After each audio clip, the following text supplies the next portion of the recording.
So good afternoon and welcome to eLearning Made Easy. This is the third of a four-part series that we're kicking off today. And thank you for coming. And I'm going to go ahead and turn it over to Cassie and you can take it away.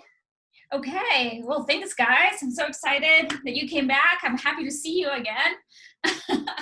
I know that there was a lot of information last week, so I wanted to make sure that everyone, if you had any questions, definitely let's lead with that. And I want to, before I open it up for last week's questions, I just want to go over what we're going to do today, which is today is I would say the crux of everything is e-learning, bringing in the kinesthetic of instructional design. So basically, this is probably the moment you've all been waiting for, making an e-learning module for your classes. And you know, I really had to look at it and see what I wanted to show you. And of course, this is all the beginning of, like it says on the, let me make sure that I'm sharing this here. Share. Okay.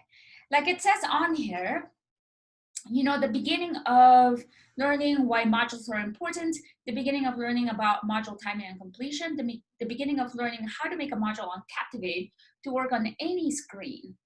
Because right now, people are learning on the go, on their phones. So it's going to be important that your modules are playing on every screen. So that's what we'll be covering today. But before we get into it, what questions do you have about last week, or maybe the week before, or maybe anything in general that we have covered, or that may be lingering in your mind?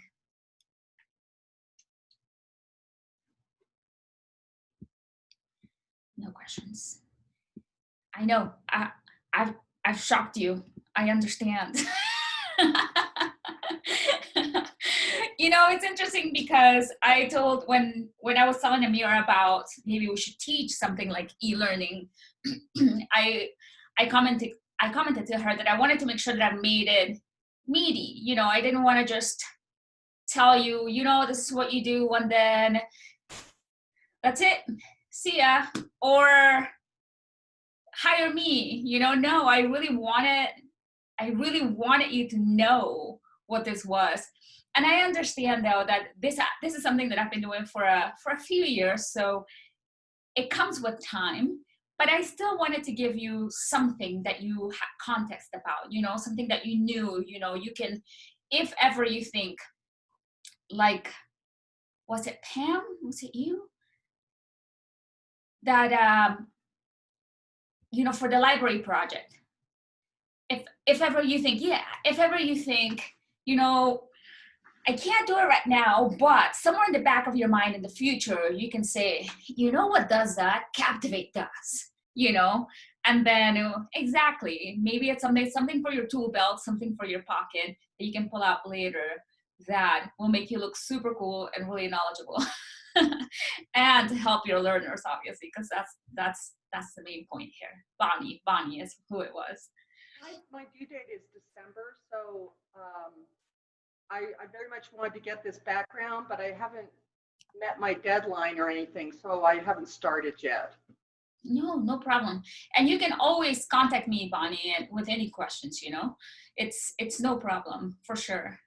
And all right, so there's a couple of questions that you had last week that I want to address, or we'll start with a couple of weeks ago. I think I put them in order of appearance here.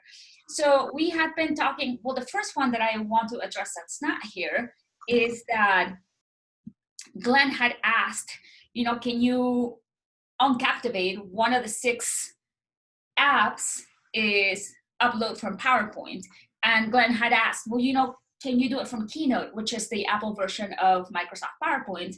And it turns out the answer is not right now. It definitely, Adobe with this app works with Microsoft PowerPoint the best. So I went into some forums, and what people had done was, if they had them in Keynote or something else, then they transferred the slides to PowerPoint, and then they uploaded them to Captivate. That was kind of like the long way of doing it. So not necessarily the best shortcut ever, but if you wanted to do that, then you would have to transfer your slides to actual Microsoft PowerPoint and then upload to Adobe Captivate. Okay, I hope that answers your question, Glenn. I can't see you. I can't see anybody. I can only see myself. All right, now I see a couple of you. It Okay. actually does answer the question, but the only challenge is when you convert from Keynote to PowerPoint, not to belabor the issue, but it definitely does not make the transition. The software, it goes, but it doesn't look the same. It doesn't act the same. So you really have to kind of rebuild it in PowerPoint. Exactly. And I've read that, and I've never tried that myself from Keynote to PowerPoint. But when that was one of the shortcuts, I thought this is probably not a shortcut because you're going to have to rebuild the moving elements, the clicking. You're gonna have to rebuild it. Is what I thought, But apparently that's what one of the solutions are that people are doing. And at the end of the day, I think if you're going to do that and have to rebuild it, just build it again on Captivate, I think. Might as well use this blank project and just build it again. Because if you're going to have to be migrating and then messing with buttons and messing with flying elements again from Keynote to PowerPoint, then you might as well just build it right here. That's what I thought.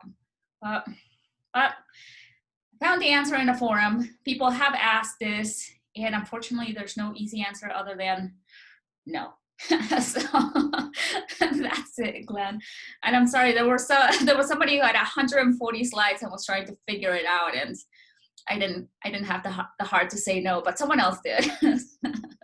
Well, and the postscript of that, nobody likes watching a PowerPoint or Keynote, so we have to. That's why Captivate, I think, starting fresh and anew, and people are really tired of watching PowerPoint and Keynote anyway. So we're moving away from that. It was just some content I already had built that I was trying to at least incorporate, but it's better to wipe the chalkboard and start over. Exactly. Interestingly enough, we're going to be talking a little bit about PowerPoint, just a little later, because it does relate on how Captivate slides should look visually. So good transition for later. And then the other question that I remember someone had was about microlearning. So of course I went and did a lot more reading on microlearning, which basically boils down to the same thing, really. Microlearning doesn't mean that you just make everything smaller. You still have the responsibility to make sure that your smaller chunks of learning have learning elements for the people who are reading it or learning from it. And I found this article from eLearning Industry, which I like these guys. And it says right here, don't just paste chunks of your regular e-learning material into a micro-learning unit and call it a day. Write short and focused content that captures the essence of what you're trying to teach. So still, even if you've created something bigger, don't just chunk it out, make it smaller, and call it a day. You still need to put learning elements into it for that person. Cutting it into smaller pieces is one step. But the other step is making sure that your learner is still going to capture the essence of what you're trying to say in each of those smaller modules. Okay. And then the last thing that I have here for you I found a super neat study from the Florida Institute of Technology and about generations. And so somebody a couple of weeks ago asked something about generations and maybe how they learn. Well, I didn't necessarily find any statistics of, baby boomers learn like this, Gen X learns like this, but I did find some really interesting traits. Like, for example, Generation X defies authority or competent with technology, intolerant of red tape, they value freedom. And then instructional strategies for Generation X. Avoid micromanaging, get to the point. So even though these are not necessarily learning elements, they do actually give you an insight into the generations. And you can maybe say, well, you know, Generation X says right here, incorporate technology when possible. So now that kind of gives you a hint into that generation. So I haven't been able to find the article again that's just like baby boomers learn like this learns like this, because I actually don't think I'm going to find something so concrete like that, because every human is their own human being and they learn a certain way. But it's good to know general traits of each generation so that you can maybe try to hone into the traits for them and maybe create learning accordingly. Okay, so I'm gonna put this one on the chat because I found it really interesting. So there it is in case you guys want it. Okay, maybe I'll put this one too. I found it a really good microlearning, you know, article.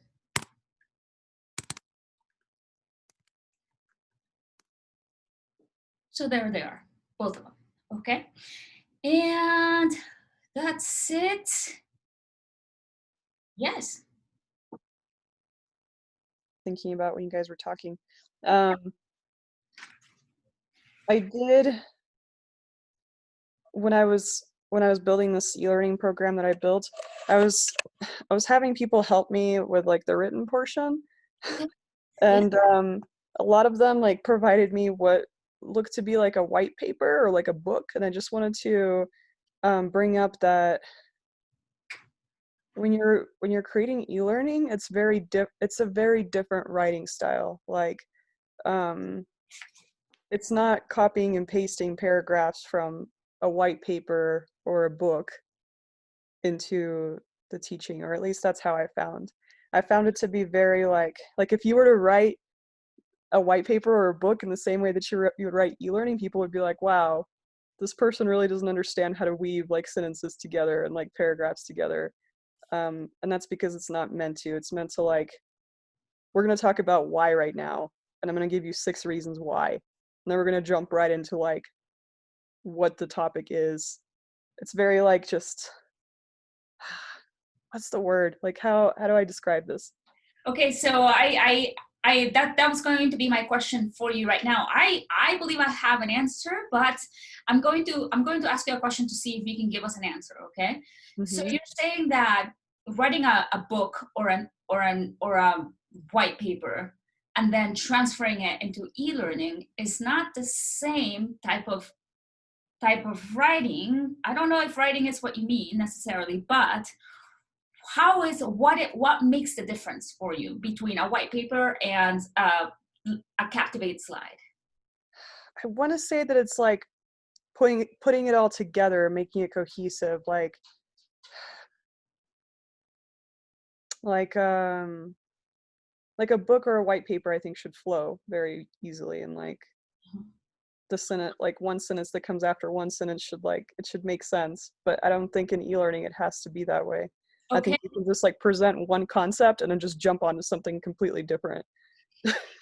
Okay, so a couple of things are happening. I really like what you're saying here. So e-learning, as we saw Captivate works in slides, even in the project that we worked on last class, which I exported to video. But if we just like look at it, that, remember, was one slide, right? That's just because we were explaining it. But this is one element of e-learning, simulation. Now we're going to get into modular element of e-learning, which is when a slide plays, it has a couple of concepts. And the reason why it shouldn't probably be as a white paper is because the teacher is explaining what's on the board. And so yes, just like on a PowerPoint, we keep talking about this, I almost just want to bring it up now, but just like on a PowerPoint, you don't want excessive text. You don't want the book pasted on the PowerPoint. You want the bullet points. Why? Because someone, again, Atlas, still has to be present. You still have to be talking to them. You still have to be teaching to them. And so you're right. It shouldn't be a book. It should be a more condensed version, but still convey the same idea. So how do you do that? Usually it's because the teacher is in there explaining. Mm. Mhm. But it doesn't, right now we're in this mix of the teacher is absent. So sometimes you see a lot of content, a lot more in e-learning because there's not that opportunity to ask the teacher. So I think that people are throwing a lot of content into e-learning modules for that reason. But ideally, online learning still has some kind of moderator. So basically, what I'm trying to say is that yes, as far as style of writing, I believe style of writing should not necessarily change. Meaning, if you're writing an AP, a white paper, your e-learning should still be an AP style, but it shouldn't have like paragraph form. It should have more bulleted form. Okay. Yeah, exactly. And that's just something that I've come across because the people who were helping me were actually getting really frustrated. They were like, "Why can't you just copy and paste from what we give you?" And I'm like, "Because it's not the same. Like I have to turn it into digestible format." Definitely. Another thing, Alina, and I would like someone else to answer this because I know you're going to answer this question, if you know, because you're so savvy with this. But someone else tell me why you don't want to just paste that training manual that you've written into the e-learning. Why don't you want to do that necessarily?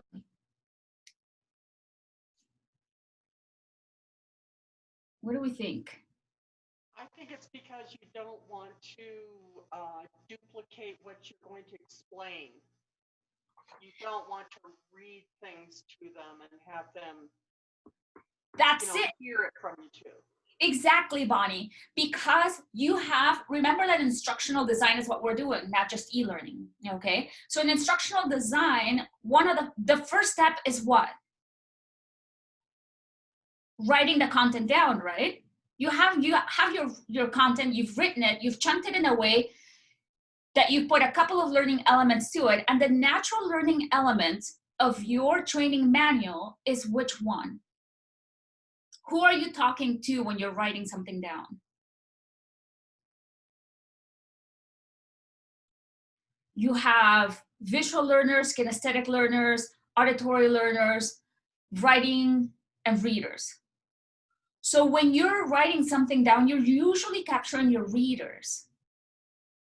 And of course, you've chunked it to make it visually appealing and all these things. So now you're talking to them. Remember that instructional design, if we're creating the module for how to play the violin in these 6 steps, the 6 steps are written. The e-learning should show the visual kinesthetic aspect of this very thing. So if you're just pasting this, you're doing the same exact thing for that exact same group of people. You're not actually diversifying the learning. You see? So the e-learning should have certain elements, just like this one will have reading, writing, and some visual. The e-learning should have a couple too, but the e-learning, it's a powerful visual and a powerful kinesthetic element of this whole umbrella. Okay, so I love that, Alina, because you're right. They shouldn't be just pasting this to this. They should complement each other as a whole bubble, as a holistic bubble. Yeah, kind of like Bonnie, you were saying, you know, there's like these steps and people are reading it, they're missing them. Maybe it's because your visual learners need something else. Well, you're going to replicate those steps in the visual aspect. You know, it's not going to be completely different. It's just going to be completely different steps. I mean, it's going to be same steps, just in a different form. So if you were to copy and paste those same exact elements into a Captivate simulation, it's a little bit of a disservice because then you're doing the same thing twice. Does that make sense? That was such a good point, Alina. I love it. Could you reconnect me to your screen? Somehow I was copying some of your stuff over and I lost your screen. Could you reshare that? My string? Your screen image, at least for some reason, I only have the Zoom screen up. I can see everybody's video, but I can't see your screen. Let me see. I may need to just sign back in. I don't know. Can you see it now? No, I may need to sign back in, Lynn, but have you tried, go up to the right-hand corner where it says, what do you see? Does it say speaker view or gallery view? Upper right-hand corner?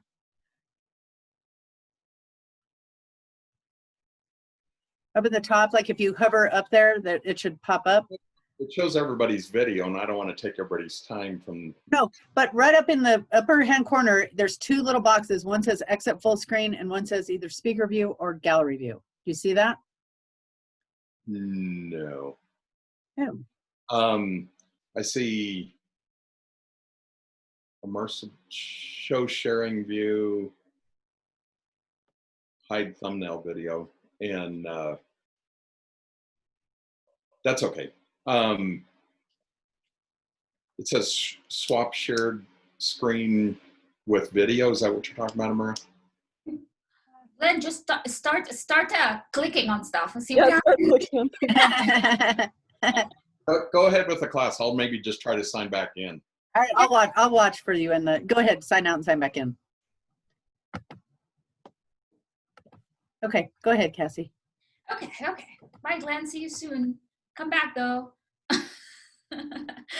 Okay. So, yes. So, let's see.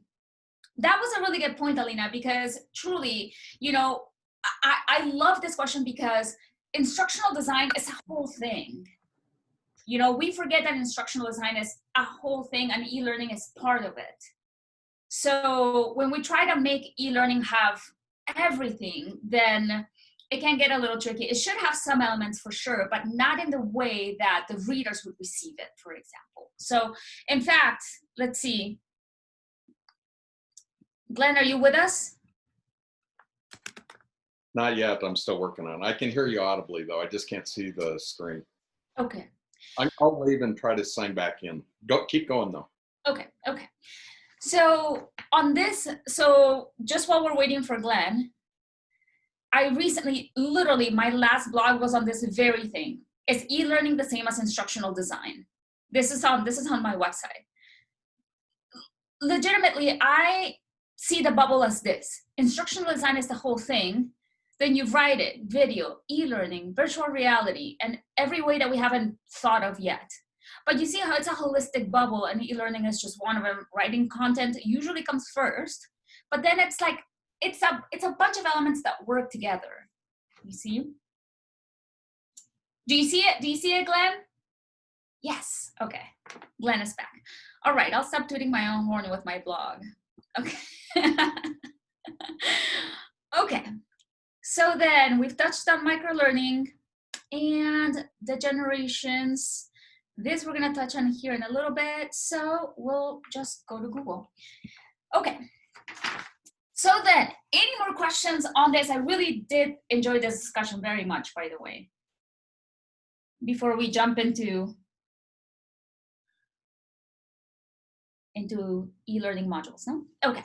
So for those of you who got a chance to look at the module that is on my website, again, I keep going to I feel like I'm tooting my own horn here, but they're examples basically, you know? So the main difference between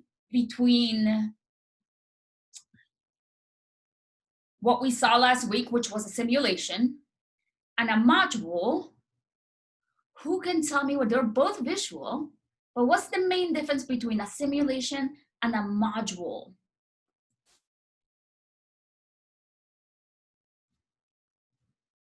It's okay. It's okay. We'll tell you. Wasn't the simulation about software and the modules? I mean, you're simulating the use of some software, and the module is training. I mean, it's standalone. It's not a simulation.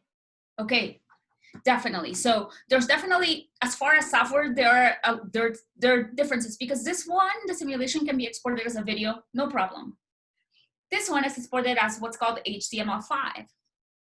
So HTML5 is really cool because it allows for a lot of things. I won't get into the technicality of the coding of it, but HTML5, the 5 means that we're on the 5th version, on the 5th life of this HTML code from the beginning of time. And the 5th version it's a cool version because it allows audio, video, and a whole bunch of things to go when into your website or anything that you're trying to code and output, such as this e-learning module. Now you don't have to know code nor HTML5 to do this, because Captivate includes it right here for us.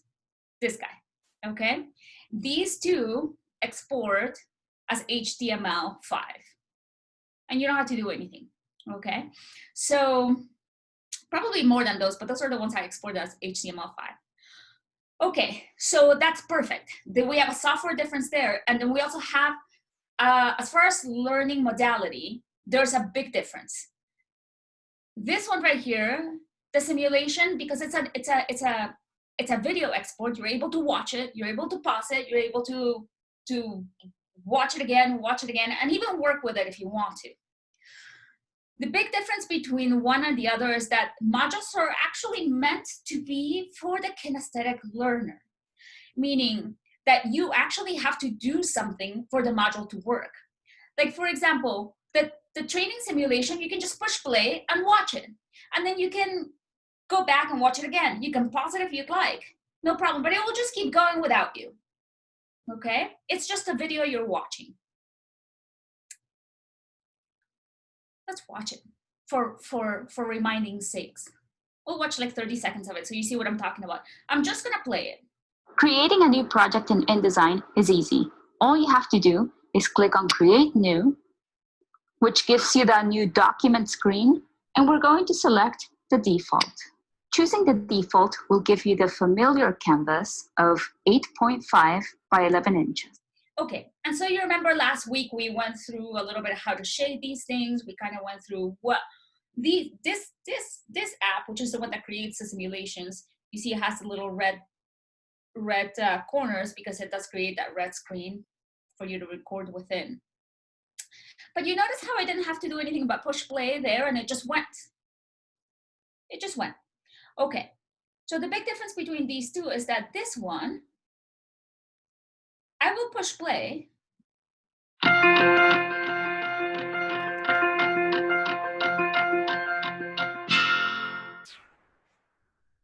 But it's not going to go without you. You have to keep actively moving it, otherwise it's not gonna roll. It's not like a video. That's the main difference between a simulation and an MP4 export.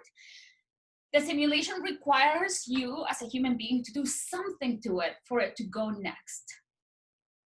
Which is why modules, e-learning modules, are thought of more as a kinesthetic way to learn, because you have to touch it. So that you can have muscle memory, so your body can be actively involved in it, even if it's your fingertips, okay? So then we go, click the button, click the play button to start learning, click. And then it says, the biggest question covered here is who are the 6? Listen carefully to the video in order to correctly answer the question. Cool. And you're like, oh man, what? Oh, I have to continue. You have to touch it.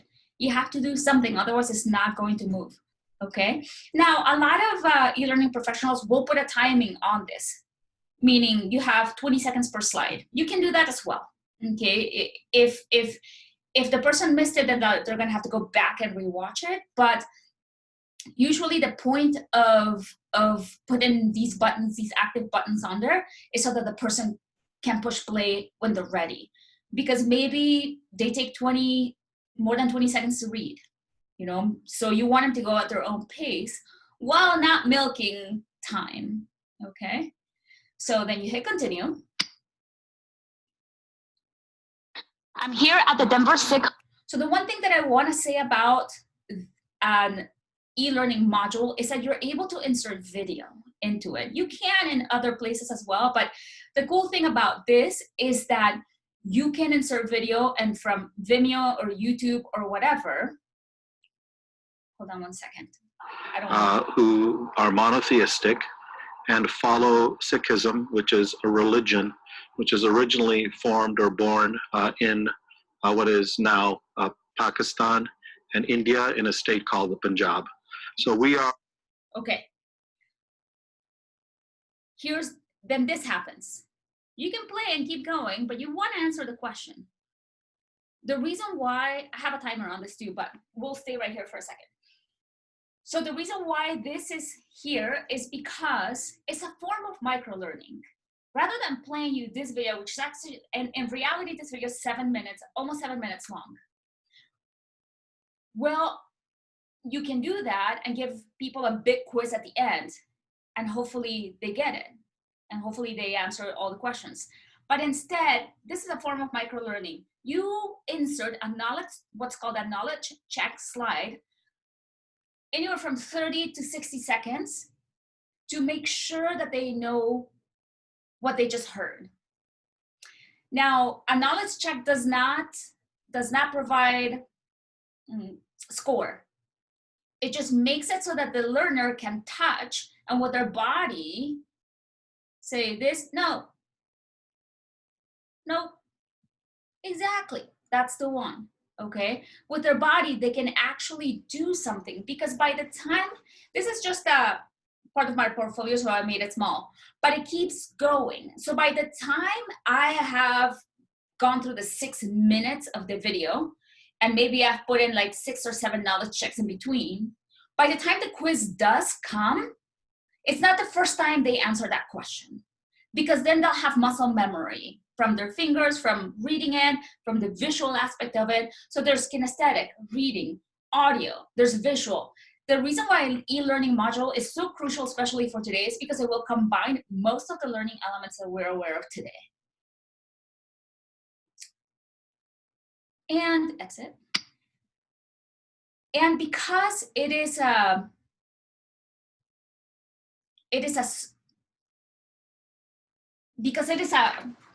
sorry, 1 second, is that happening? No, it's not happening for you, good. Okay, and because it is one of the newer, we'll say, it's been, e-learning modules have been happening for a long time, let me just tell you. They just didn't used to be called e-learning modules. They used to be called CB, computer-based training, CBTs, okay? And computer-based trainings were basically, you know, when you had a training and you had to sit in front of a computer and click, click, click, and answer some questions for compliance for your employer. Well, now we have these applications like Captivate that allow us to actually make e-learning modules a little bit easier. Things are already put in place for us. And we understand now that you're capturing different learning elements, a lot of them really, in one. Okay, that doesn't mean that you start from here. You still want to start your instructional design with the written content and then put it into e-learning, but this is a good output of it. You have a few slides, you have a few knowledge checks, and at the end of it, if what you mean to do is give people a quiz, then you can. And that's what happens usually at the very end of one of these e-learning modules. Okay, do we have questions on that?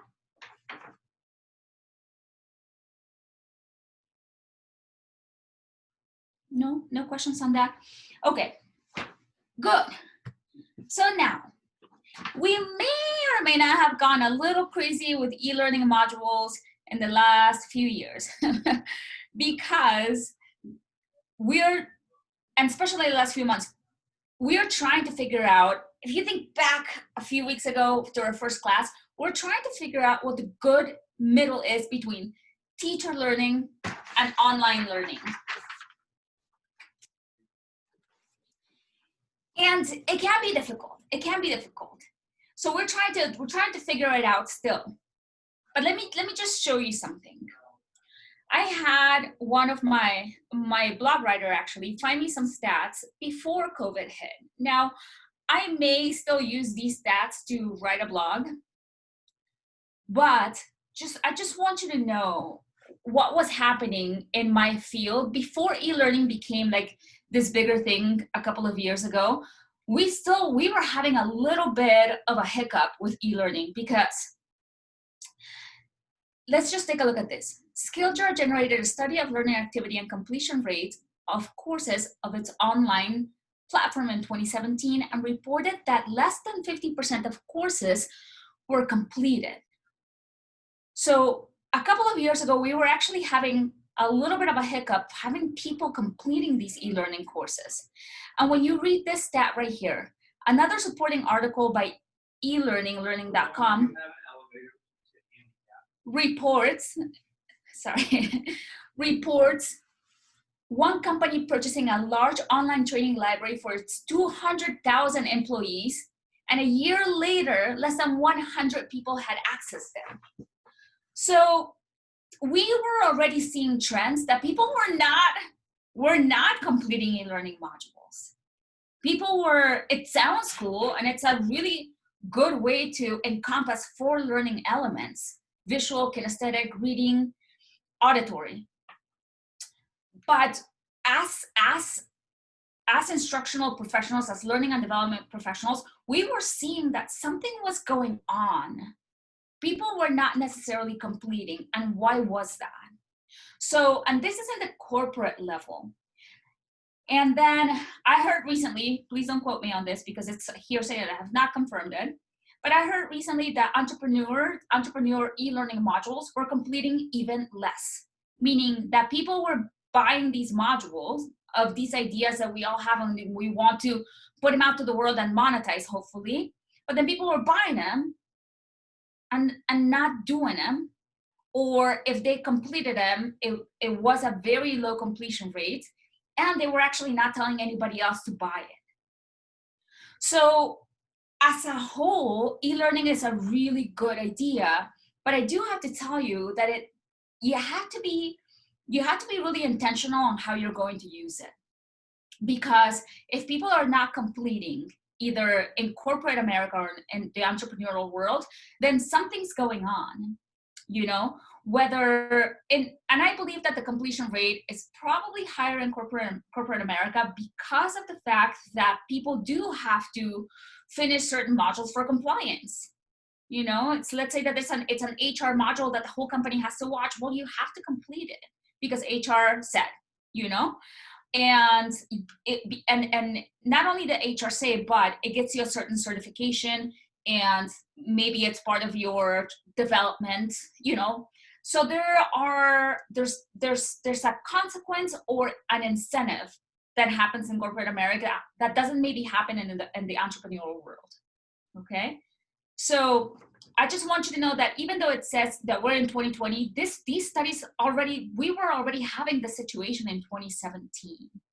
And we were still trying to figure it out. And then COVID hits. We haven't fully figured it out, but we're still putting out modules. And maybe the completion rate, and I don't know this yet, and we won't know this until probably 10 months from now, when we survey, maybe the completion rate did go up because people did have to do a lot more e-learning during this time. But we don't know that because we were already having a little bit of a struggle with completion rates before this whole shebang. So, okay. Questions on that? I don't have questions, but I completely agree with you. And just from the research that I've done, just says that accountability and support is really important and some kind of incentive. I know this one guy I follow, he was talking about like, if you are trying to build a business out of this and monetize it, you could like provide some kind of incentive as to like, say, if you finish this by this date, I'll give you 20% off on my service, or I'll give you this for free, or like some kind of group accountability group where like you can, I don't know. Definitely. But yeah. Definitely. And that's such a good point, because I know that the two words are different sides of the coin, but there's consequence and then there's incentive. They're the same thing in essence, you know. Consequence sounds a little harsh, but there's also incentive. Whatever it is, there are companies doing it really well. There's also now gamifications coming in, where if kind of like gamification came in a while back, and the first company that I believe did it super, super well was Nike. When they, I'm not being paid by Nike but, to say this, but I remember having a Fitbit and earning badges. And I was like, yeah, I have this like world traveler badge if you walk like something crazy like a million, I can't even remember. But so it was an incentive because you could see that if you walk this many steps, you could have this badge. What did the badge do? Nothing. It was just fun. You know, so that's gamification in a way. And so gamification is coming in more. It's just something cool to have. It doesn't actually mean that nothing really, except for your group of friends that you're competing against when it comes to steps. That's it, you know, but it's still fun. So any kind of incentive, any kind of consequence that you can have, again, consequence sounds harsh, but incentive that you can have for completion is always better. And I believe, Alina, I don't know if you agree with me here, but I believe that there's got to be also the presence of this person. Like we talked about a few weeks ago, you know, one of the things, we have had e-learning and we're having this online learning now. And in between, we definitely are missing the human. And so maybe the human piece is still the accountability. Maybe, like I was saying a few weeks ago, I don't know if you remember, maybe you do create your module, but you say Monday and Tuesday you do this, and Wednesday it's office hours. Wednesday you sit yourself on Zoom for like 3 hours and see who comes in, so that you can have that element of interaction with that person. And maybe if you don't come into the Zoom call, nothing happens. So maybe that is a consequence. I don't know.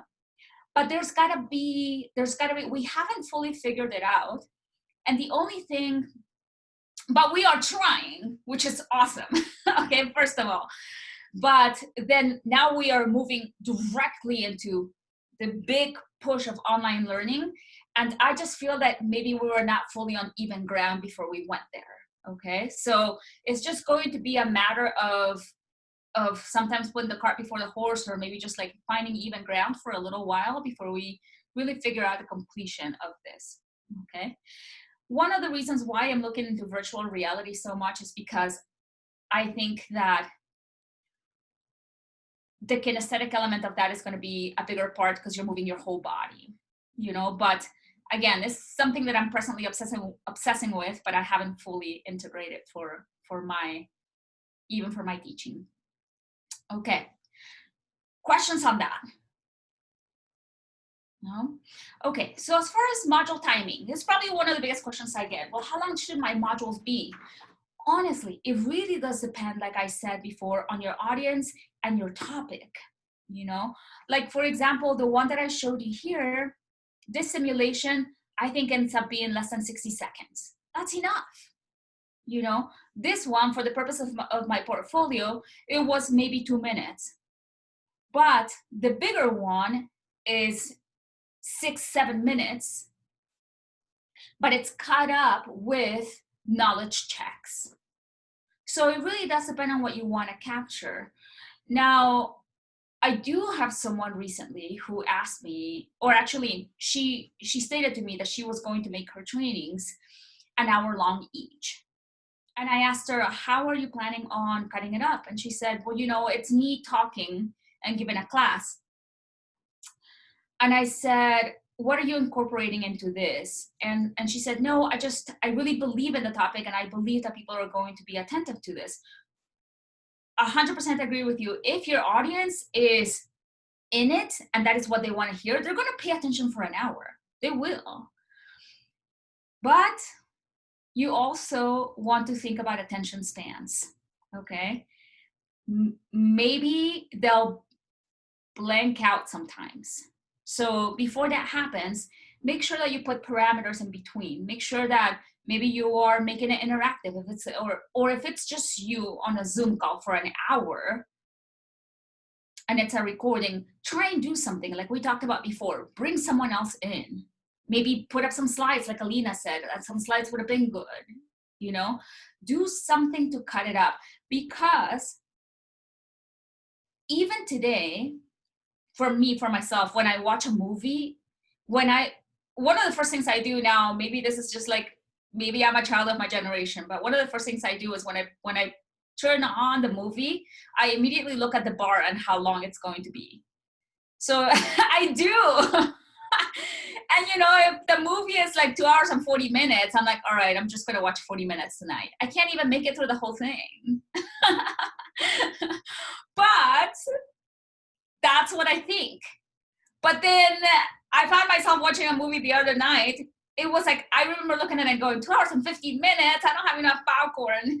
So, but it turns out, and I thought to myself, all right, I'll watch half today, half tomorrow. Nope, I watched the whole thing because it was so interesting.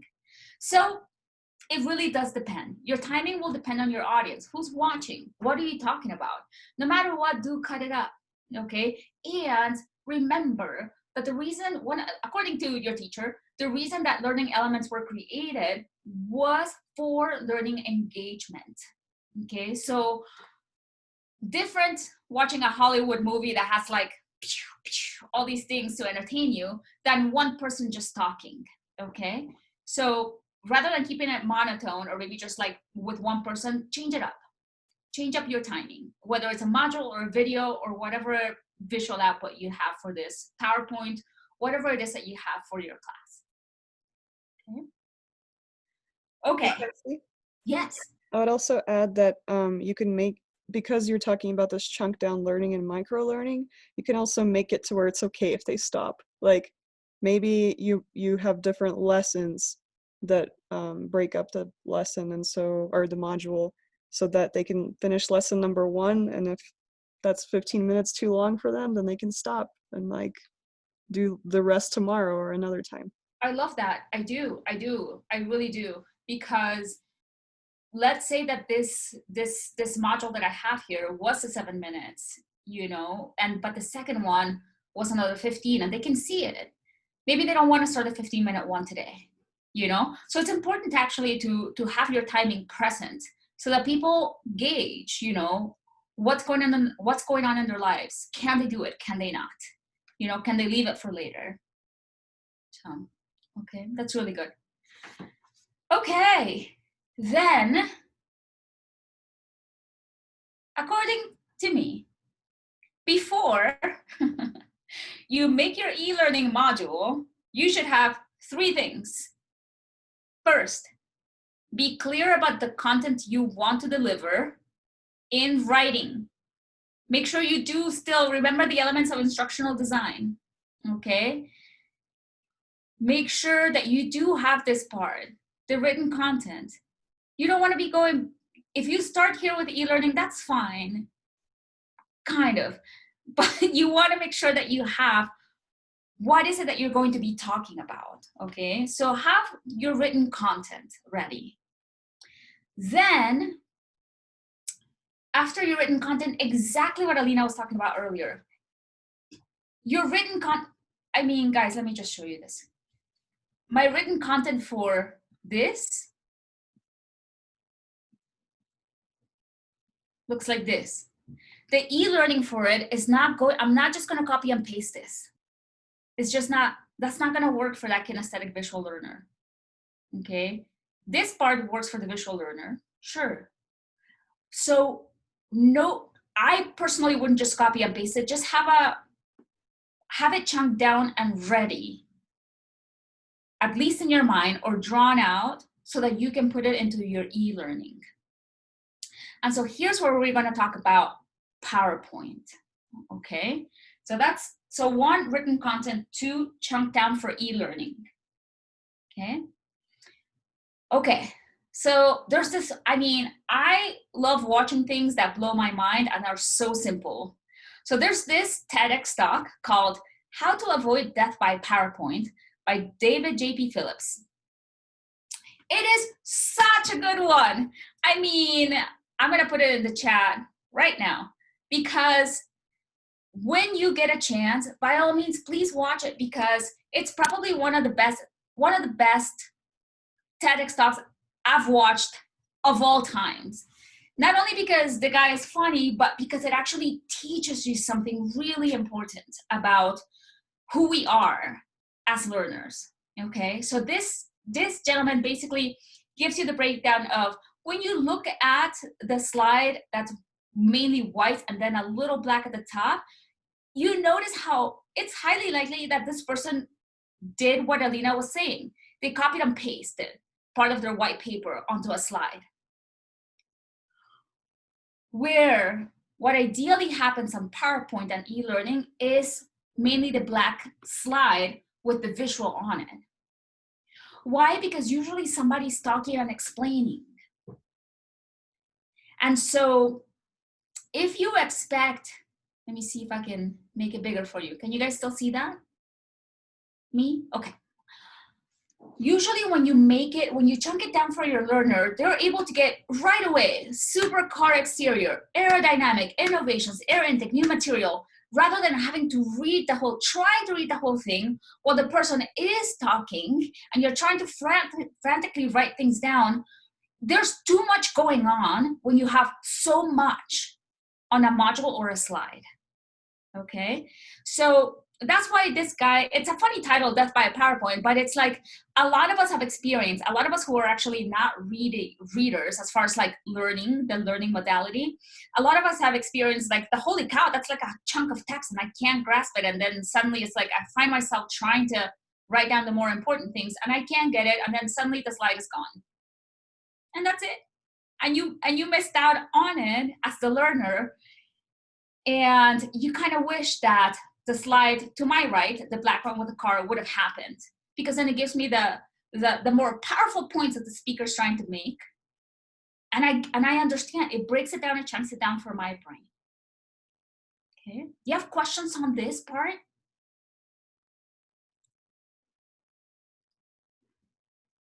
No? Okay. So this is, yes? And yes, it gave an immediate result to the application that we were working. Sorry, I thought it was one of you guys. No, I hit play on that on the video. Okay, so then before you make your e-learning module, 1, written content. 2, chunk it for e-learning. 3, make sure that you have the flow ready. Okay, now the flow can happen in something like a storyboard like we did before. Maybe draw it out. Make sure that it flows the way that you want it to. Sometimes, I don't know if you ever caught a teacher, they had their teacher's edition and somehow they started in the middle. And then they went back to the front and to the back. They kind of moved. Why? Because they probably for themselves found the timing of the book not according to how they wanted to teach it. So just make sure that it's the same thing. Make sure that the flow of what you want to say is according to how you wanna present it. Okay, so that you don't have to go back and forth. This even happens in PowerPoint presentations when you'll see a speaker go, oh, not that slide. Actually, let me go back a couple. You see, that happens. And so it's the same thing. And because an e-learning module, a lot of the times you're actually, right now, you're leaving people alone to watch it. Just make sure that you've captured the flow correctly for them. Okay, so write it down, chunk it out, and make sure your flow is good. Okay, all right. Any questions before we get into this? Captivate, let's do it. Okay, have we covered this? Yes, let's bring it down. Okay, so this part right here is the part where truly as a learning professional, you can spend hours and hours and hours learning. So I had a little bit of a hard time discerning the parts that I wanted to talk to you about, honestly, because it is so extensive. In fact, I'm teaching a 5-hour class just on this part soon. So just to give you an idea, you know, we have half an hour. So, and we're going to be touching on this. So I really just want to touch on the more important parts. More than anything, I just, right now, just want you to relax. Like take a deep breath and just take in what you're going to take in. Mostly, I'm going to do this demonstration for you, for your knowledge for the future. Okay, not so that you can go out and create a module right now, but just so that you know what is in your tool belt with Captivate. Okay. Okay. If you're a kinesthetic learner, by all means, feel free to follow along. Otherwise, just like sit back and relax and watch the explanation. Okay. So there's a few things that I wanted to talk about. First of all, I mentioned that a blank project is going to be this, in essence, the same thing as what we're going to do today. It's just a static for one screen, usually a desktop or a laptop screen. A responsive project, the reason why it's an important app today is because it allows you, as you can see, it allows it not just for the desktop, but for a tablet and for a phone, for different screens, okay? So when we open it and we hit create, is gonna open it with a blank screen with something that you're not gonna see on any other screen for Captivate, okay? Which is this, the 1024-627 pixels, okay? You're not gonna see it on any other screen of Captivate. When you open any of the other ones, just imagine that this bar is not here, okay?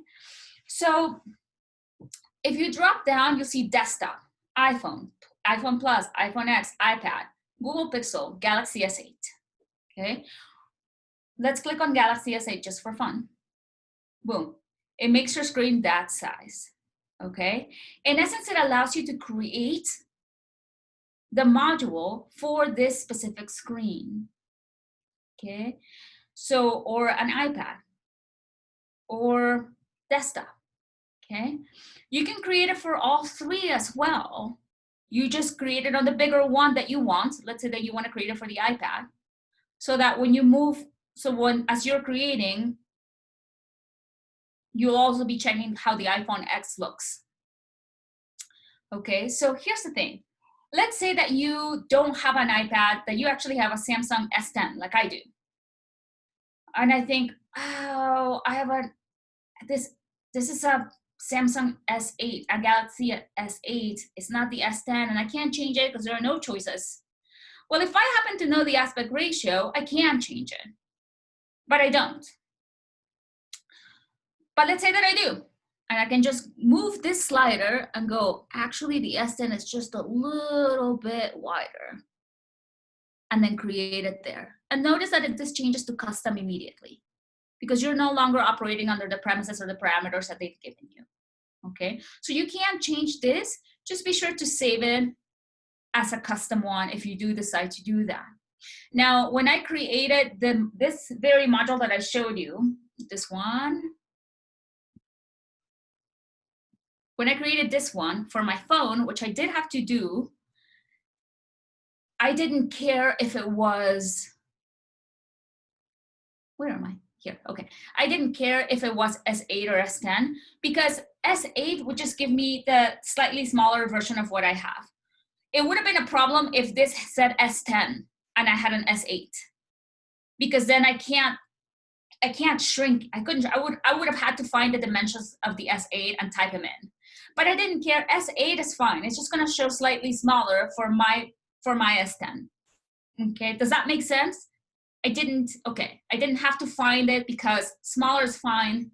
I didn't mind. And it's really not that much smaller. Okay, so then we go back to desktop. Okay, you have questions so far there?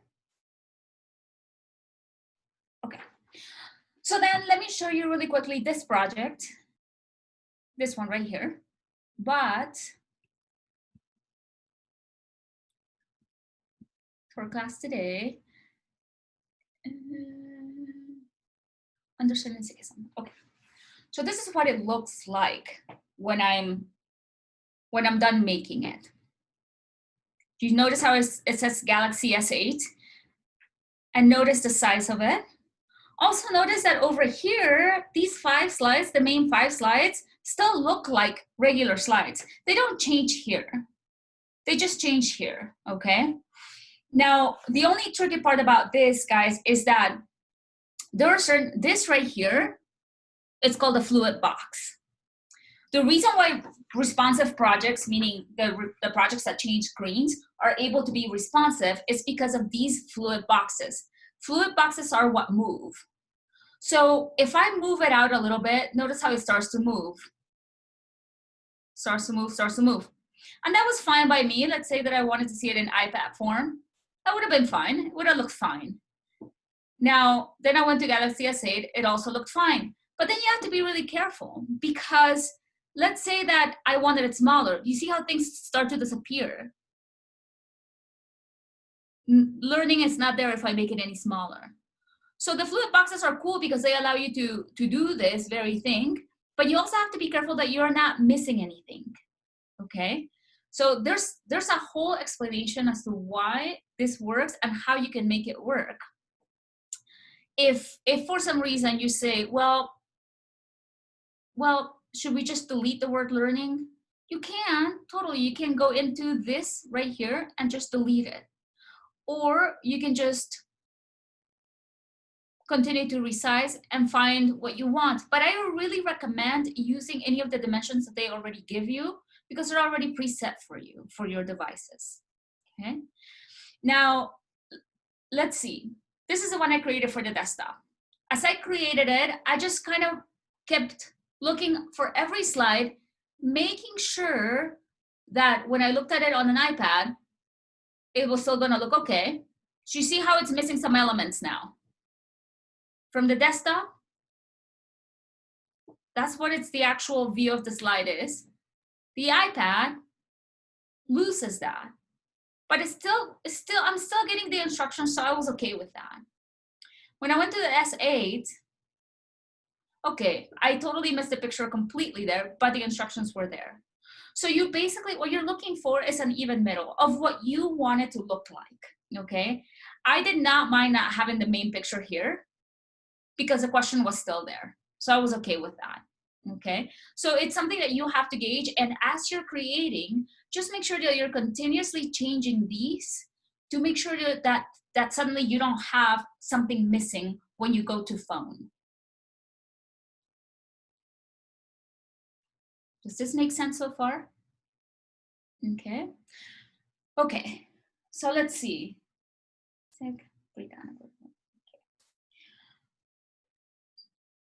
Then we're going to open this up. Fluid boxes. I want to show you what they look like.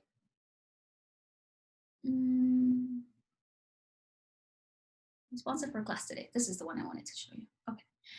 So this one right here, this is how this very one started. Okay. Nothing. This panel right here is called the Properties Inspector. When you click on it, you go to Master Slide View, and everything shows blank. It looks surprisingly like PowerPoint, okay? Which is probably why you can import PowerPoint, but you have, when you're creating a responsive project that is blank, it immediately begins to give you fluid boxes. Fluid box, fluid box, fluid box, fluid box, fluid box, okay? It's assuming that you're going to add everything to it, okay? So you would, hopefully you have your corporate picture ready here, or you have what you want to say here. You've created that writing that we talked about, you've created your flow, and now you're just inserting here so that you can figure out what you want it to look like on your desktop, on your iPhone, or your Galaxy. Okay, now there's one thing that I do want to show you. I wish I could stay on this part of this module for like 10 hours with you, but there's one thing that I want to show you. Okay, when we go to a fluid box, let's say, okay, so all I did guys is, this is where it lands when I open the Properties Inspector. But if I actually go into a fluid box, it gives me choices. Okay. The choice that I want to show you about a fluid box is that when you click on it, I actually want to do this for you. I know. I told myself, don't do too much. But I definitely want to show you this. Okay, so we're inside of a fluid box here. And it says number 2, fluid box 3, 4, 5. This one looks like it's fluid box 3. Notice down here, it actually tells you, it gives you a whole bunch of options, but optional is probably the one thing that I would want you to remember the most out of everything.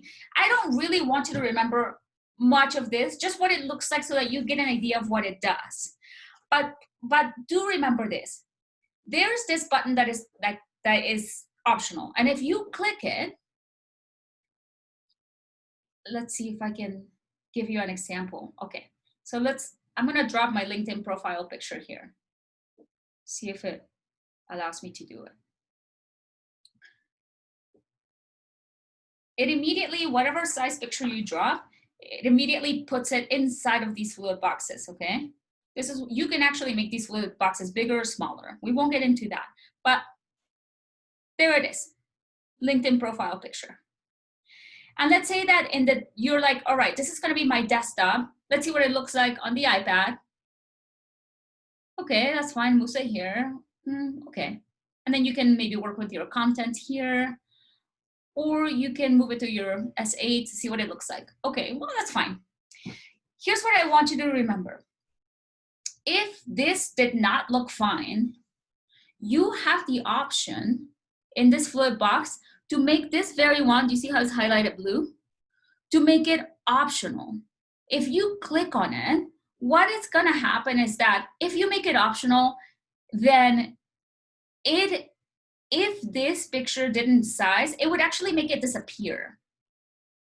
Because now you're telling the fluid box that whatever's in this content box doesn't have to be there if the size is too small. Okay, so what I want you to remember of this is if you do have to make something optional for phone, just make sure it's not something incredibly important. Okay, but that you can still resize it. It will disappear if it doesn't size up. But if you make it, and you have to do it intentionally, you have to click optional here. Okay. But if that's the case and you click optional, then the computer, the system, the code will actually know that it's given itself permission to not show it. So just make sure that if that's the case, if you make it optional, that it's not important enough for the learner to quiz on later. Okay. Okay. Okay. Okay. Now, we're back to, I just went back to the one that we opened. This is where we were. Or this is where we were. And I just went back here, the untitled one. Okay. Do you have questions so far on that? And just like, let's see, how do I say this? Just like when you learn to create PowerPoint slides, you have actions that are similar, not the same, but you have similar actions, okay, that you can create. You even have themes here that you can create with, okay? So very similar to PowerPoint, you can insert, you can create, it's not a problem, okay? You just have to be really careful with the sizes that you want to create on and consistently be checking to make sure that you didn't omit something on your iPad or your iPhone view. Okay. Questions before I get into the asset library? No? Okay. Another thing that I want to show you is that the good thing about these programs is that, like I said before, some of them do come with themes. And this one, Adobe specifically gives you an asset library. The asset library is super cool. Really, it's one of my favorite things that we have because it gives you intro slides that you don't have to, let's say that you don't want to do like a whole project. You just want this slide, this slide, this slide. You can do it. It gives you menu slides. Did it switch? Okay. Or even quiz slides. How do you want the quiz? What do you want the quiz to look like? And you can insert those slides and fill in the slides, okay? It also gives you some scenarios, okay? Now, the other thing that it definitely gives you are projects. For those of us who are new to instructional design, usually, unless it's not working, you actually have full projects that Adobe has created for you that will usually, let's see, intro. The projects will look like, I'm sorry guys, I don't know why the projects are not showing because I really definitely wanted to show you that, but ideally, I'll just tell you what they are. Adobe has assumed that we want to create a project from A to Z. So it will actually put together for you an intro slide, a conversational slide, a knowledge check, another conversational slide, explanation slide, and then at the end, quiz slide. So it actually has created a whole little canned project for you ready to go, for you to just type in if that's what you need. You can always, just like you do in PowerPoint, you can just right-click, delete any slides that you don't want or need. Okay, so you can insert these. The only thing, guys, about a responsive project is that if you use one of these and pre-selected, you just have to be really careful because some may not look the same, because some of these were created specifically for what they are, and they are not able to be resized. So let's say, so I picked 70-30 horizontal. Let's see what happens if it accepts it. It says insert one slide. Notice that I have a responsive project going on, and right now I have it on desktop. So hopefully it fits. Horizontal, insert one slide. Getting assets. And it died. So if it doesn't take it, if it's a slide that is not going to resize, it kills your project. It doesn't even warn you, it kills it. So save, and save often. Because you then actually don't know what's gonna happen to your project, which is kind of a sad thing, but it's happened to me way too many times. I didn't like it. It hurt. But it's something that happens, okay? So let me see. Now we have to just wait until to reopen here. The next thing I do want to show you is how to output the project. But first, I want to keep going with the asset library here, because there's a couple more things that I do want to show you. The assets are cool as well because I had explained to you before that Captivate gives you audio that's already royalty-free for you to use, and you can find that here in the asset on the asset library. And let's just make sure. All I did was click this guy asset, and this comes up. Okay. So then you go down. There's characters. You can use any of these icons, like the play button that I use. It's usually somewhere in here. 360 assets are virtual reality assets. That's why they look so funky, because you need the goggles to look at them. And then images, there's some images. You can use these stock. There's video as well, buttons. Oh, these are the buttons I use usually. And then there's audio.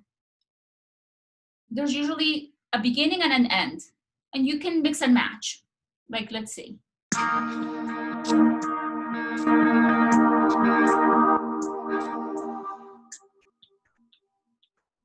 That's it. And that's the beginning or the end.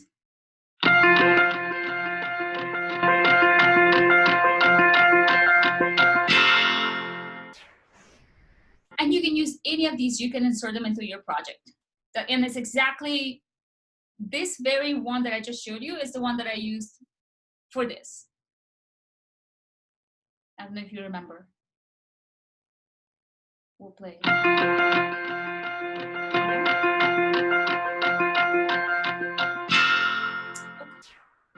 So then any of these you're free to use, and you insert them into the timeline like we did before. You can just go insert and imports, and it imports the audio. One sec. There we go. Into your timeline. Now there's the audio, and you see also that it tells you this blank slide has audio. Okay. So that's what I wanted to show you as far as the assets library. There's a lot actually to do in it. There's a lot that Adobe actually gives you. Kathy, is there any way to tell if like one of these slides templates will kill your project before you actually try? You know, I haven't figured it out other than by trial and error, to be completely honest. Okay. So one thing that I really wanted to use these slides that I used for my Sikhism project. This is the color, because I like them so much, and so I like the color a lot. So I just kind of kept. Let's see if this one works. Let's see. just trying it. Nope. It looks like it's gonna die, FYI. So, or maybe it won't, but it won't do it. I think it went punk. So it won't do it. But in order to prevent that, that was just me being stubborn, because I really, to be honest, the asset library is not for building responsive projects. You really should build a responsive project from scratch with your corporate identity, with the pictures you want, with things that you have that you want in here. The projects are actually not meant to be responsive, but I wanted to so badly to use those that I kept trying the slides that would work, which is why I ended up with 5. I found 5 that worked. That's it. Because I really, again, I enjoy the colors, so I wanted to use it. But otherwise, really, this is meant for you to completely customize it. It is supposed to be a blank slate. Okay. Okay. Questions on that? Well, I want to show you, let's say that you've completed your project, you did it, you went through it, you called me, and we went through it, and we built your project. And at the end, you're like, Cassie, I did it. Now, how do I export it? What do I do with it? Well, hopefully you've saved it. But the way that you export it so that people can see it is you go to publish, and notice it will say publish for devices. Okay. You did not create an app. I did not create an app. Otherwise, I would click this one. Okay. So I'll go publish to devices. It's going to know that this is a responsive project because that's where we are. Okay.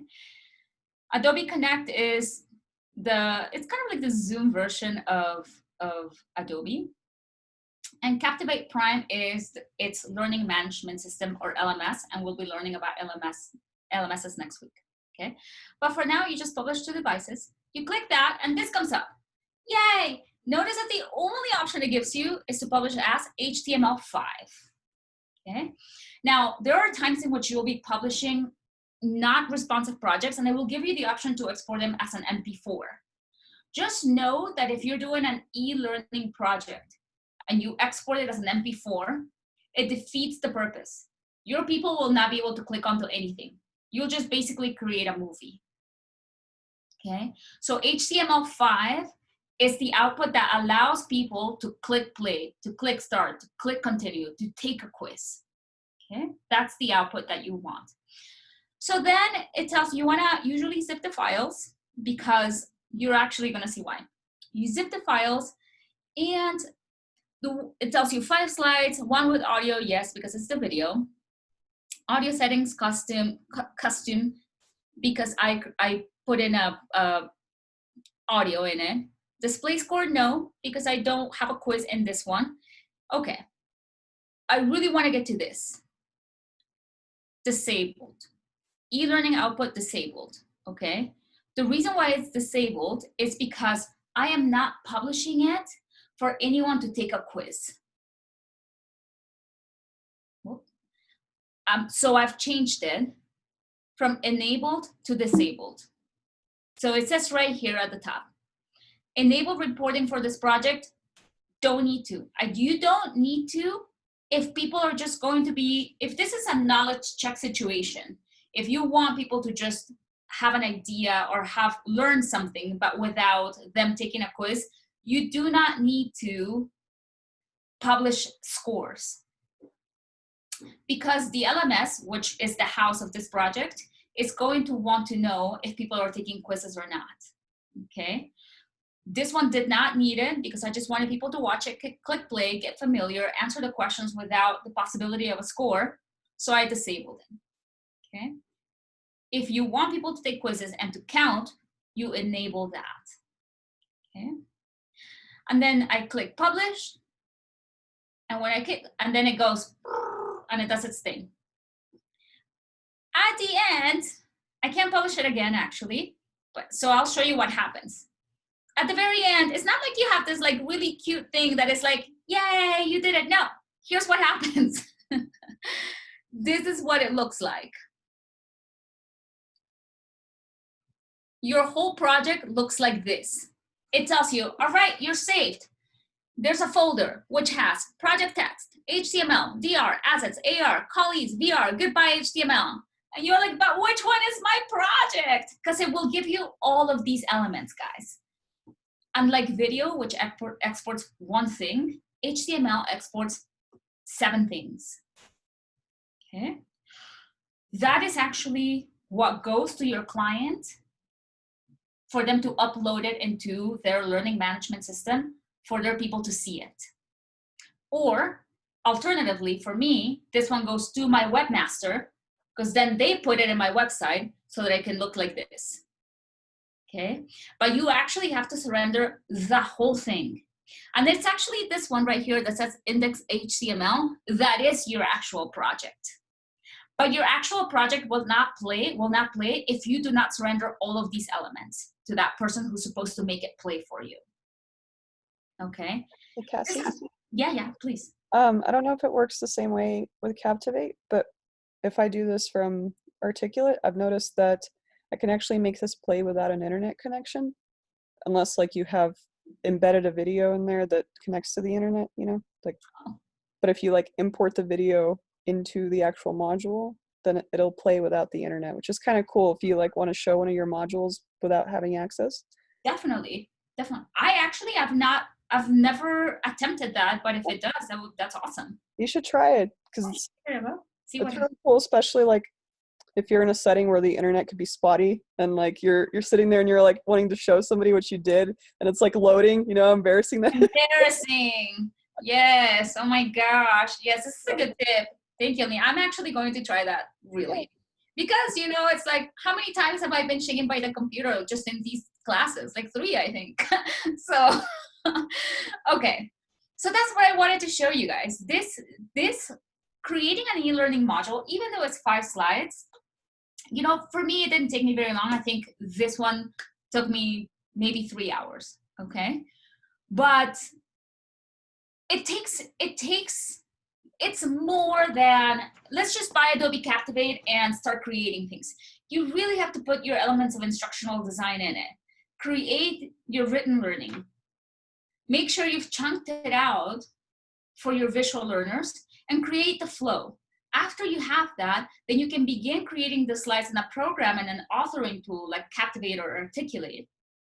And then when you export it, once it's exported, just know that it's not just going to be one clean thing. It's going to be a whole file. And that whole file, you surrender it to the person who gets to make it play like you have in front of you, which is exactly what my webmaster did. Okay? That's why it's not HTML5, even though it's like, cool, you just like click to play and you make it kinesthetic. And that's why it's very popular, because people have that muscle memory. It's not as easy as creating this one right here, which, as we saw last week and even just a little bit this week, it's a simple video. It exports as one thing, video, and not an HTML5. There's a little bit more that happens with an HTML5, but at the end, hopefully you have a very satisfied person who got to learn from you, click play, take knowledge questions, and then ask you in between, you know, what it is that they need, and get to come back to you with questions, especially on something so kinesthetic. Okay. Questions. I expect so many questions. No. I don't have a question, but I posted a thing in the chat. It's elearningchips.com. I don't know if you've ever gone to that site. No, what is this? I get a lot of my ideas from elearningchips.com. I love this. I'm gonna screenshot this immediately. It's like $3 templates, and I think they have a bunch of Captivate templates as well. Okay. You can like just go look on there and see how they framed certain types of scenarios, like how do you do step by step? How do you do accordion? How do you do tab? Okay, yeah, definitely. And then you can just build it yourself, or you can download it. And there's so much, right? Like Alina saying accordion, for example, that is something that's very much industry specific. It's like accordion learning versus block learning, where you just click on it and the tabs keep falling. I'm falling, you know? there is so much when it comes to module building, but you can make it as easy or as complex as you want. Like Alina, for example, has built for a couple of years modules, and I saw one of hers recently. It was amazing. I mean, it was like this whole like shaker bottle. I mean, it was like awesome, right? Now, I'm sure that didn't take Alina 2 minutes to learn, you know? So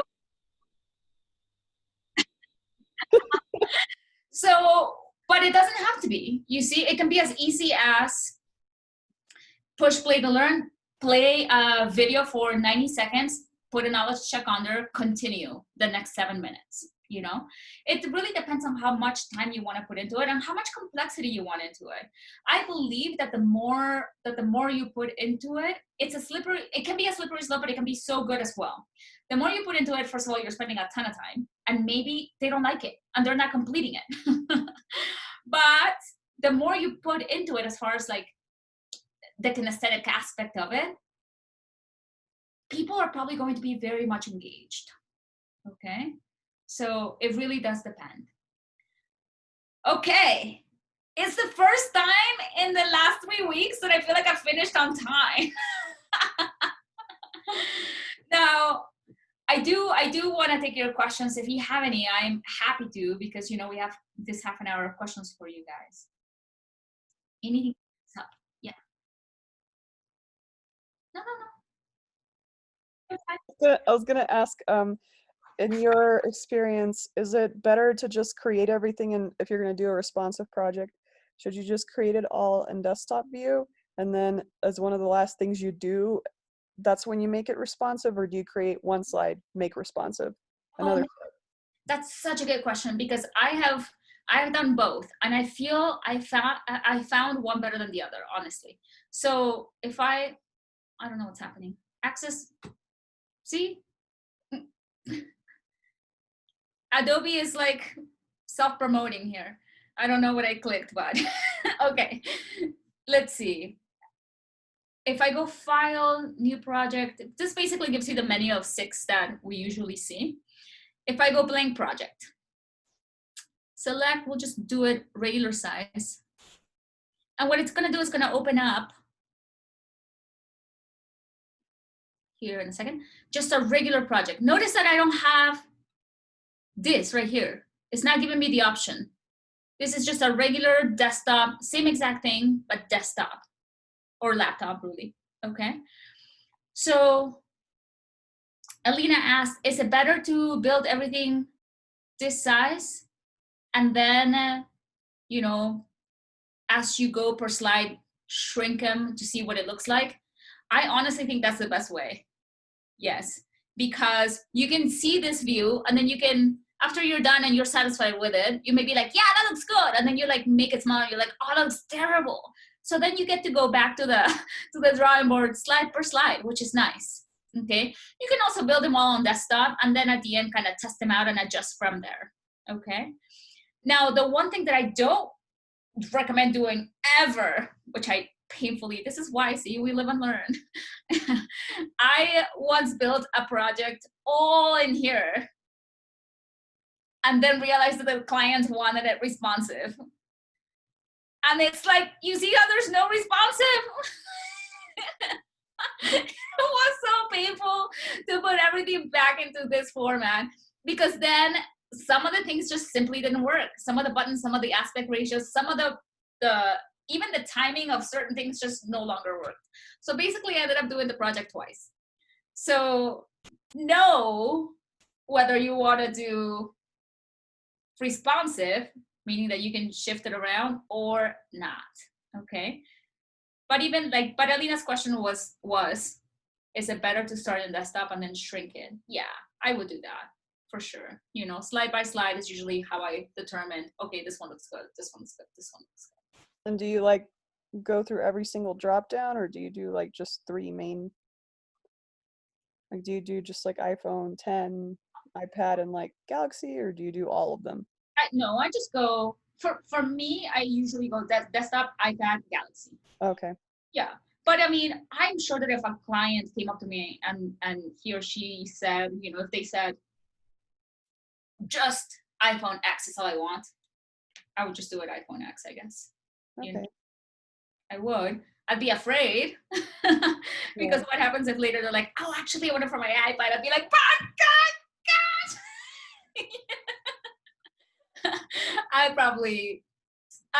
I think it's safe to start desktop and then just kind of like size it out. Yeah. Okay. All right. What other questions do you have? I don't want to blow your mind. I feel like I have the last 3 weeks, a little bit. Well, and this, like I said, it's an education for sure, doing e-learning. You know, one of the reasons why I came to Amira and this was a conversation we had, I think, Amira, like in February. I said, hey, is this something that you think they would be interested in learning about?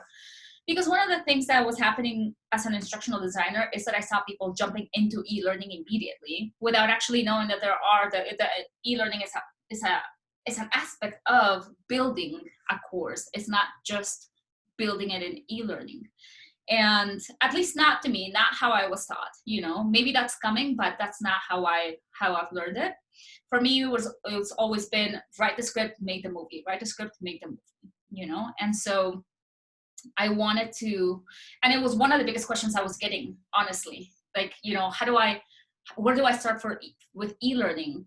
And my biggest answer was always write it down.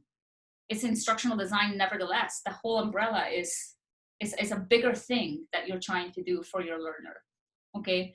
And I understand that the monetization of it is a big aspect for everybody, and I honestly love how people just want to put out their ideas. I can't tell you how happy I am about people wanting to teach something to someone that they believe is good, and especially, you know, because sometimes I think we keep too much to ourselves. And if you can make money, yes, why not?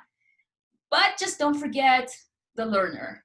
You know, someone is trying to learn something from you, so just make sure that you make it so that they can. Okay.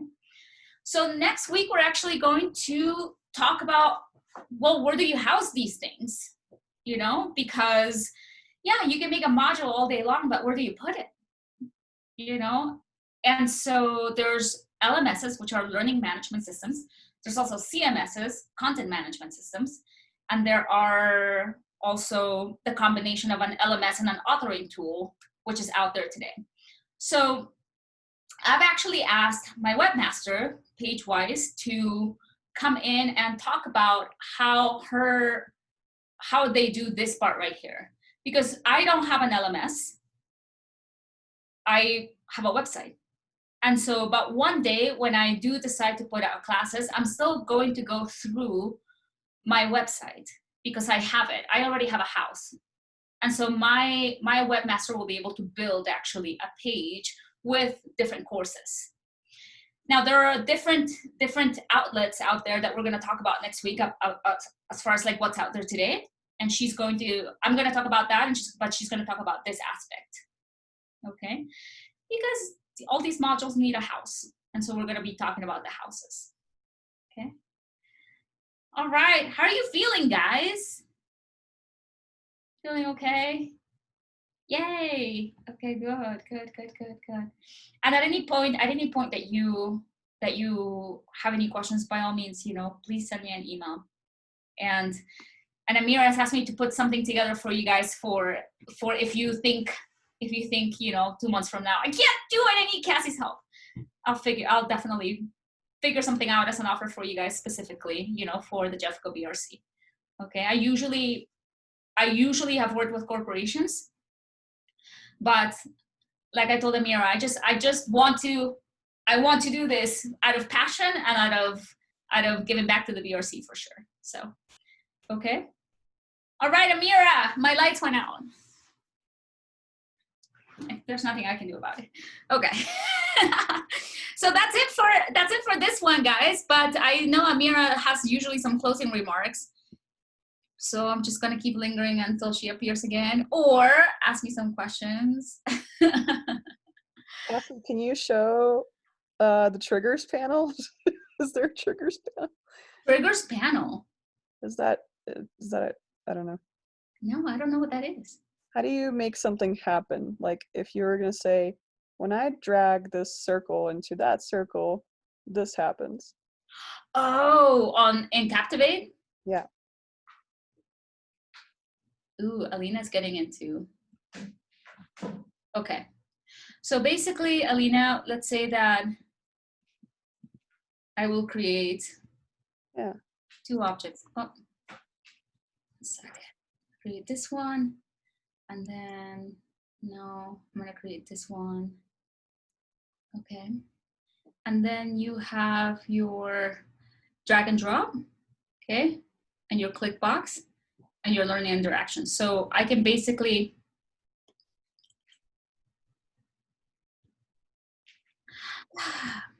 Oh, there's a wizard. Okay. Yeah, there's a wizard for it, exactly. So let's see. Okay.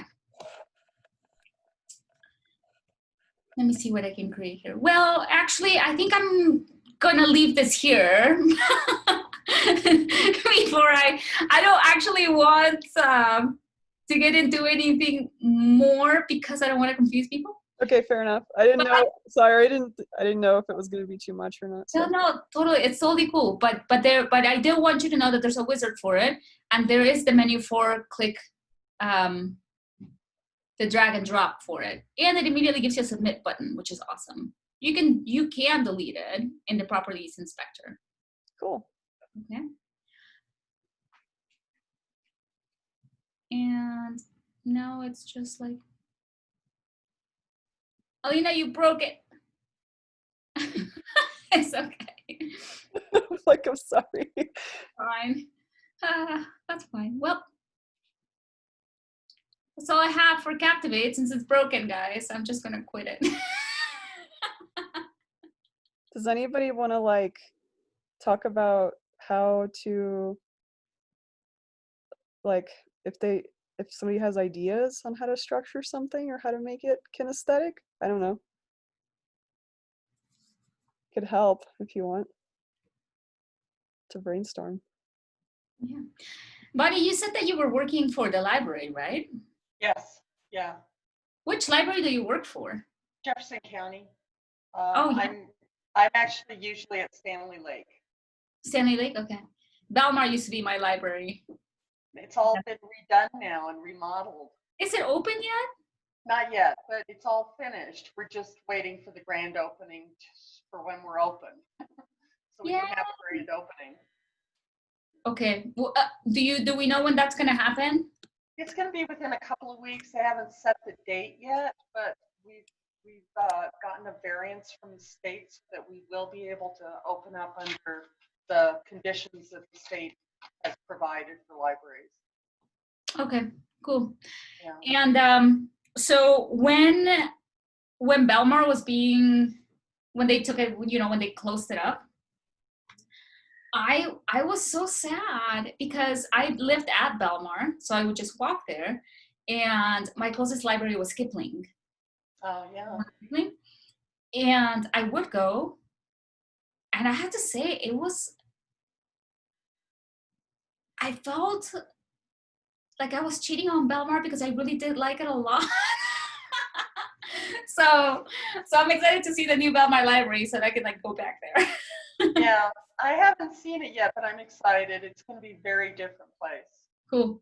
So you're building this, so you're trying to make a learning interaction for the libraries then?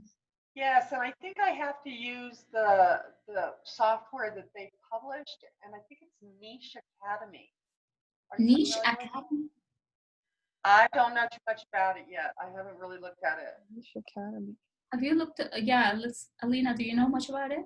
I don't know. I'll Google it. Let's see. Niche Academy Home. Online Learning Simplified. I understand it is very simple. Looks like images and text. I don't think I'll be able to do something too fun, really. Oh, it is for libraries. Yes, it's probably cheap. You're Yeah. funny.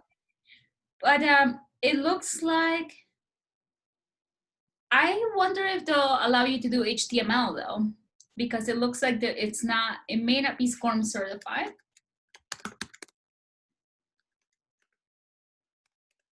Oh, it's not. So I imagine it's actually going to allow you to upload the MP4s. So you'll still be able to use this function of Captivate. Let's see. Right. Or, this one for the simulations. Okay.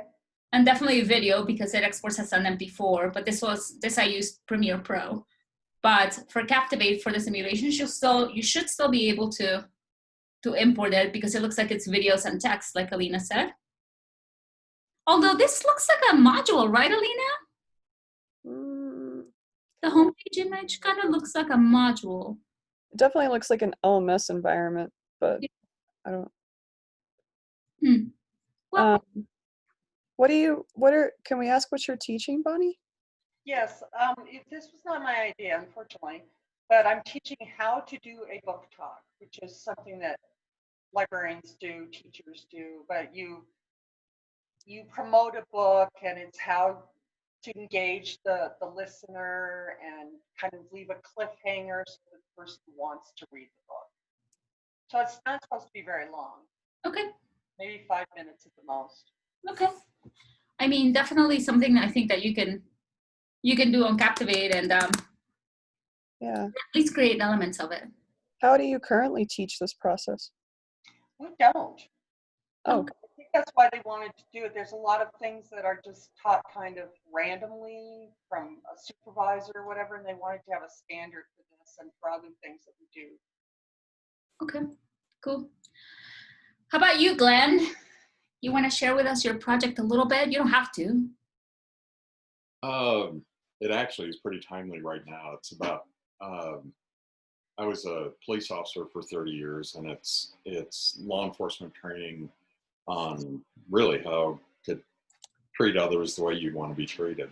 They made a movie from a friendship that I had with a homeless guy and a community pastor, and it's called Second Greatest, but it's building on that, and it just ironic how hot a topic that is right now. So are you guys planning on making, I think you said, Glenn, you're planning on making different modules of it. Yeah, there's so many different learning modalities of briefing topics that are sent out. They can sign up to receive these briefing topics, or they can sign into an academy. It's called Shielded Servant.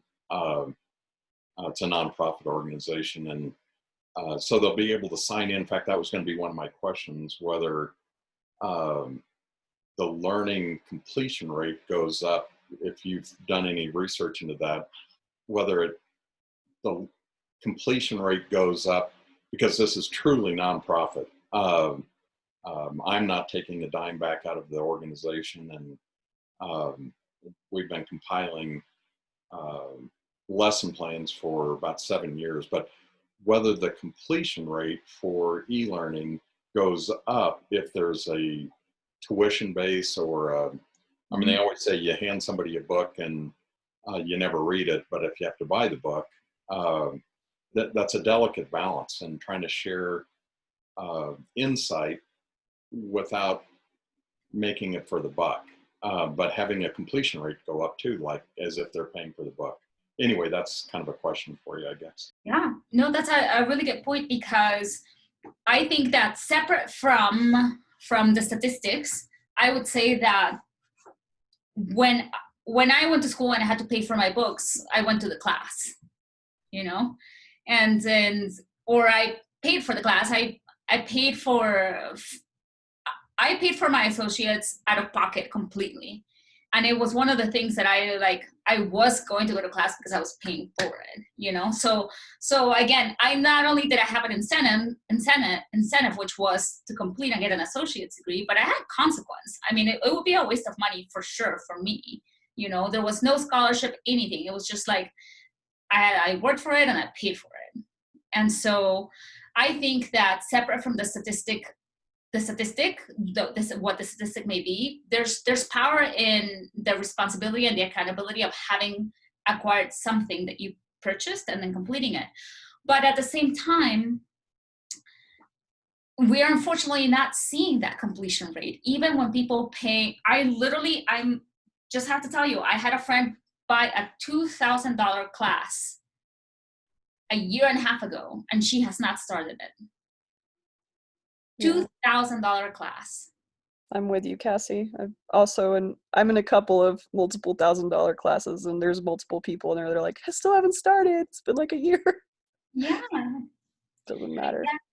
Exactly. So I think, that's the tricky part, Glenn. When I was, before this year happened and e-learning and online learning became a little bit more present, we were having that conversation.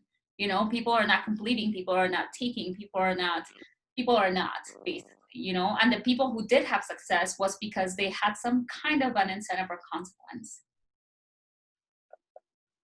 One idea that our board of directors came up with was, since we're not interested really in developing revenue from these, having a fee up front, and then you earn your way back out of that. So each class that you complete, you get reimbursed down to zero, where you paid nothing if you finish.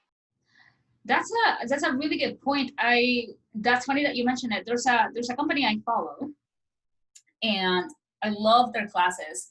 I specifically, it's so weird how the human works, and I have no idea, right, if this helps or not, but I love their classes, and they always, every month they put out a free masterclass, 2-hour one or an hour and a half, and I am usually in it. I mean, I get ready for this class and it's free. All you have to do is sign up for it. And then they just came up with this bigger class, 6-week course that is free if you complete it. But first you have to pay $500. You see? And I tell you what, Glenn, I totally hesitated. I haven't bought it because I'm like, I don't know if I want to, but it's very tempting because that brings me to accountability. But it's the first time that I think I thought, all right, this is good. You almost have me for sure. That is so crazy, because how lazy are we that we know it's free if we complete it, but we won't sign up because we're too lazy. Or, well, I don't know if it was necessarily lazy for me, maybe. It's also like the commitment. What I tell you, what definitely got me, and maybe it does have something to do with it, but what got me is that it's no longer an hour and a half class that I can enjoy while having dinner. It's a 6-week commitment to my schedule. And so I thought, okay, so the price is not wrong for 6 weeks. It's really not, because some of these classes today are like a couple thousand. What got me was, here's what I immediately thought about. My pain point was time, not money, was time. Because I thought, all right, I saw their curriculum and it was... Wait a minute. Didn't you just say that you watched a 230 or 40-minute movie that was like 4 hours long? It's true, right? It's true. I mean, that's why I'm saying, I think that there's something about us that we're still figuring out with, even with time. You're totally right. So this one was fine, but when I looked at the schedule, that was six modules, and you had to download the PDFs, fill them out, and all of that. I thought, man, do I want to, or maybe it's a desire, do I want to have the time for this, you know? And as an e-learning professional, I honestly, maybe not as a regular person, but for me, every time I make a choice about a class and I don't do it, I really take a look at that and think, why didn't I? Like, what happened? If I were to offer a class like this, why wouldn't I take it? You know? So I usually explore myself probably beyond the regular human to try to put myself in those shoes and see what I can offer beyond that, you know? But I just think that all of these offers are good. I just think that all of us are simply different humans, you know? I think it'll have to do, I don't know if there's going to be one specific modality that's going to hit it all, but I think we're going to do better eventually. Right now, we're all trying to figure it out still. Just You know? like, I think you totally hit the nail on the head. Like, it's about priority and what you want to do. Because I'm not proud to admit this, and I will not show you my Trello board. I have like 20 courses that I have either purchased or like signed up for because they were free. Haven't touched them, but love the collection, loving just reviewing them. And like, I make time for things that are important to me. I made time for showing up to this. I have another couple that I'm doing, but like, I'm a collector, and I think a lot of people are in this. You know, but I really also think, Alina, with that, I think that it's important what you said, the priority.